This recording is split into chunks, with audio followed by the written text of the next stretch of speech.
Hey YouTube fam, it's Francina Simone, and I am here with a wrap-up of the graphic novels I've been reading over Blackathon. So first I want to talk about Norway by Kit and Kat Seaton.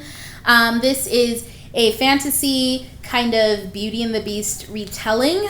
I'm pretty sure that there's a different fairy tale for this, but whatever. It's about a girl who, when she was really young, a witch told her that she was going to be betrothed to a very strange suitor, and it turned out to be a bull. And then when she's an adult, lo and behold, a bull shows up as her betrothed. And so she goes off on an adventure with him to kind of help him break his curse.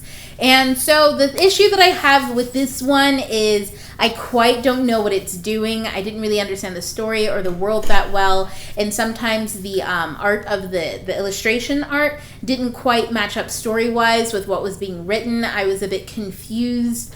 So overall, it's not something that I can totally recommend, mainly because it was something that I didn't like on a structure level, to the point where I couldn't have enjoyed it, or I couldn't decide whether I enjoyed it subjectively or not because I had quality issues. And so, yeah. Now, I do think this series does go on to other books. I won't be reading those other ones. In fact, I've already kind of gifted this one away. And that's kind of how I feel about that one. It's kind of a disappointment because I did kind of like the art style on it. I did mention in other videos where I felt that this art style was weird because a person of color had very white Caucasian bone structure. So I did not understand ethnically what she was supposed to be. And I do understand that it's a fantasy world, but the other characters in the book have very African bone structures who are people of color. So we can't really rely on the whole, it's fantasy, she is what she is. Like, I still live in this very real world where bone structures and things like that mean something to me. So, like, you know, me as a reader, I have to navigate that through what I know as my experiences, and the artist has to also understand that. So I still have no idea what she was supposed to be. I do understand that she's brown, but like I don't really know based off of her actual bone structures. And culturally, she seemed to come from a place that practiced like serfdom and it looked very like Western, like medieval Western. So it was kind of like she was just a white chick who looked brown. But anyways, I mean, I don't think that that's anything to knock the book for. I wanted to bring that up because I did mention it last time as my initial impression. But yeah, my final impression is that it just wasn't doing it, and I'm so sad. The next book I read was Crush by Svetlana Chomakova. And I love this one just like I love her other series. I think I have reviews on her other ones. Maybe not. I don't know. But I will talk about this one a little bit. It's about a boy who is in middle school, and he finally gets his first crush. And it's a girl named Jasmine who is in the drama club. And he is very much into athletics. And it's all about him navigating that awkward space in middle school where you have a crush on somebody and you're not quite sure what to do. And so Jorge, I put this in Blackathon because he looked Afro-Latina. Like, I thought it was actually a black boy on the cover when I first picked it up. And then I found out his name was Jorge. And I was like, oh, he's Hispanic. So who knows? And we're moving on. So this story is very much like a slice of life romance and like middle grade romance, like first romance. So I thought it was very cute. However, compared to her first two, Awkward and Brave, I did think that this one was a little bit more simpler. These ones had a little bit more complexity to them as far as not storytelling or anything like that, but just more complex plots. Whereas this one's about a girl in art school, and she just moved to this school. This girl just moved to this school, and she's in the art club. And Awkward is about a girl who just moved into the new neighborhood and the new school, and she joins the art club, and there's kind of got this rivalry going on with the science club at the moment, and hijinks ensue. And then this one is about a boy who is in the art club, and he is bullied, and he doesn't even realize that he's being bullied, and it's kind of a whole thing on that. So I really did enjoy both of these because he was in this one and I saw some of the bullying in this one, and I love that it kind of talked about that topic in this one. Another thing that I love about her series in general is they are very casually diverse. I grew up watching Degrassi, which was casually diverse. Degrassi is a little more heavy-handed when it comes to diversity, but it was a show that was very diverse, and even in a show that did talk about the diversity that was going on in it, and by Degrassi I mean like the Next Generation and like New Class next class, something like that. But even though it did talk about the diversity that was going on in a few episodes, it for the most part was very casually diverse. They had issues that dealt with other things that teen lives and Western culture kind of deal with. So I love that, but these ones take it a step further, and I just love that it's not even talked about. The diversity isn't even really talked about. There's no point in talking about it because it just is. It's something that's acceptable, and I just love that. This is kind of the new wave of life. Yay. But yeah, Crush, I recommend it if you love like middle grade graphic novels, or you like to read middle grade, especially some type of contemporaries. It was lots of fun. It's quick and it's cute.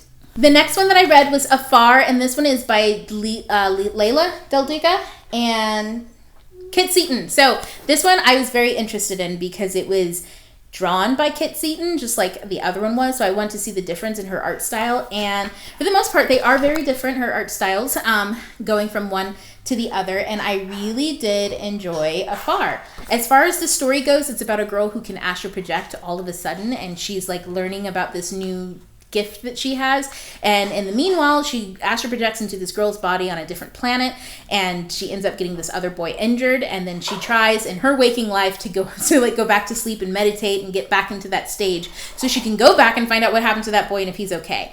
But in her waking life she has a younger brother who overhears a conversation he's not supposed to, and he's being like hunted by like a cyber guard of some sort who's trying to like put him away and keep him quiet. And so they end up, their parents actually left them to go on a get rich quick scheme and like it's some fucked up shit. So the two kids are by themselves. The brother's trying to hide out in the house, and she's trying to like help this other kid. And finally, they realize that they actually need like to make money or get jobs or something because their parents like are so irresponsible and they have very little to eat anymore. And so they decide to just go and leave the city and go on another adventure. So this follows their adventures doing that in very real life, and her sleeping adventures when she astral projects trying to find the boy and help him again. So very interesting. I thought overall that this story, I liked the illustrations. I thought that the illustrations and the writing worked really well together as far as telling a full developed story. I love when that happens. I have Mouse by Art Spiegelman, and that was the first graphic novel I read maybe back in like my early college days, where I saw the mechanics behind storytelling through art, and I absolutely loved it. I think Art Spiegelman does a great job in Mouse. He incorporates everything in his art in the way that the story is told and how you feel and view the story. So I thought that was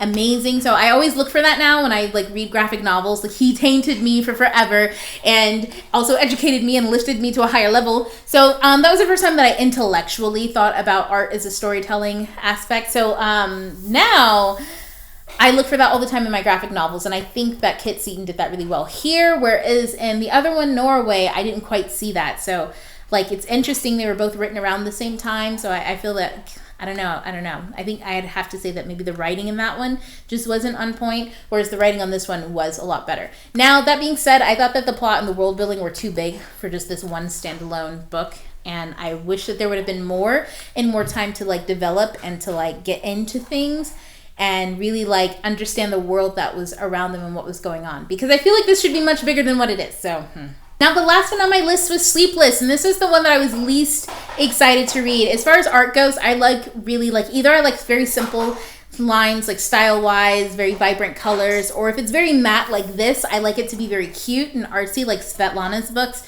like Crush. And it has a very like manga-esque kind of feel to it. And this one is muted. This one is actually written by Sarah Vaughn and illustrated by Layla Del Duca. So I was like, okay, let's see how Miss Del Duca does. And I was so disappointed when I saw the cover because I was like, it's so muted, 1. 2, the lines are really harsh. And I was just like, oh my God. And Afar, I felt like was too big of a book in that one. So I was just like, man, I am not into this. And then I read it and I was like, oh my God, it's my favorite. So I loved this story. I thought it was just going to be a romance about this sleepless knight who protects his princess, but it is so much more deeper than that. This girl is the princess of a king, but she's an illegitimate princess, which isn't such a bad thing there, but it means that she's not necessarily next in line. But then the king dies, and she has a sleepless knight who is bound to protect her. He cannot sleep whatsoever, ever, unless he is released from his duty, which you can imagine causes some complications, like they're that's explored in the book. But she is targeted by someone who is trying to kill her, and they're trying to figure out who. And I thought that the magic systems that were introduced into this book were so amazing and interesting and so cool. And like in the little bit of pages that they introduced this entire concept of this world, the political intrigue, the relationships and the dynamics, I was like, they did all of that in this little ass book. What most of these YA fantasies can't do in 500 pages. I was like, girl, Sarah, Layla, come and teach these folk how to do it. It is so good. I was so pleasantly surprised. I mean, like, the art is still very muted, like, and I am such an aesthetic person when it comes to like the way that something looks visually, and I was just like, I don't care. I mean, the characters are still, like, the art is still beautiful, don't get me wrong. Like, the characters are still great, and the art itself is gorgeous. I just, color-wise, color palette, I like more vibrancy. I love, like, the Hayao Miyazaki lush, kind of saturated colors. But I didn't even care while I was reading this. I pre-ordered the second one so fast and in a heartbeat. I loved the storyline and where it took me. I knew so much about this world in such a short period of time, and it felt so natural, and the information was delivered in such ease. Hey, girl. I was bought and sold. So yes, I would recommend this to anybody who that sounds like you'd be interested in it. There is a hint of a romance. It's very subtle and slow burn. And so if you like high fantasy court intrigue with slow burn romances, and you just like different magical systems and like heavily cultured like characters and worlds, like there are people from all over. Like, obviously, this world is very diverse in all different aspects. Then, yes, this is the book for you. I recommend. So that's it for what I read for Blackathon. But I did buy other graphic novels, and I will just throw this little haul in here quickly. Because I've been on a graphic novel kick, I got Space Boy 1 and 2 by Stephen McCrane.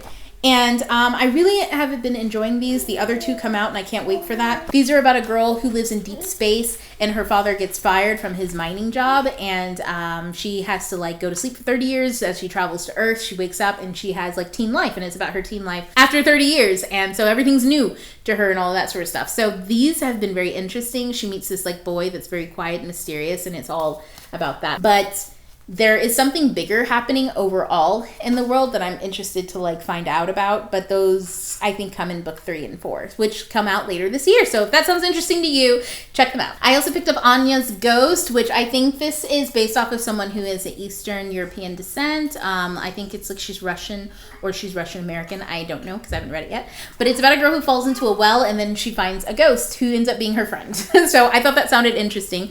The art of it in general is something that's very dark. So it's not like, you know, it's not my vibrancy, like saturated kind of love, but I'm interested in the storyline. And then this one is in real life. Yes, in real life. It's about two girls who play a virtual or augmented reality game, and they come from very different places in life, and I think it's about like sisterhood. And so I was interested in it because I thought that the art in general looked beautiful. Like it's kind of saturated. It's a little muted or a little matte. But nonetheless, I thought that the art was very interesting, so I want to try it out. I am a little hesitant though because it's one of those like books that puts the theme on a pedestal, like the sisterhood thing is on a pedestal instead of just being a theme, and I'm always a little wary of those because they feel heavy-handed, and I'm not a heavy-handed type person, but I'm interested nonetheless, so yay. So guys, that is it for today. Let me know if you've read any of these graphic novels and what you think, or actually more interesting, what I want is if you have any recommendations for graphic novels, specifically things like Saga or Afar or Sleepless. I really love stuff like that that's fantasy, not stuff that's too dark and gritty. I'm not really a huge gritty. I like Saga that's graphic. That's about as graphic as I go. So if you've got any recommendations, let me know that down below. And don't forget to like and subscribe, guys. I post videos Tuesdays at 2, Saturdays at 10. I will see you guys then. TTYL. It's time for now. Bye.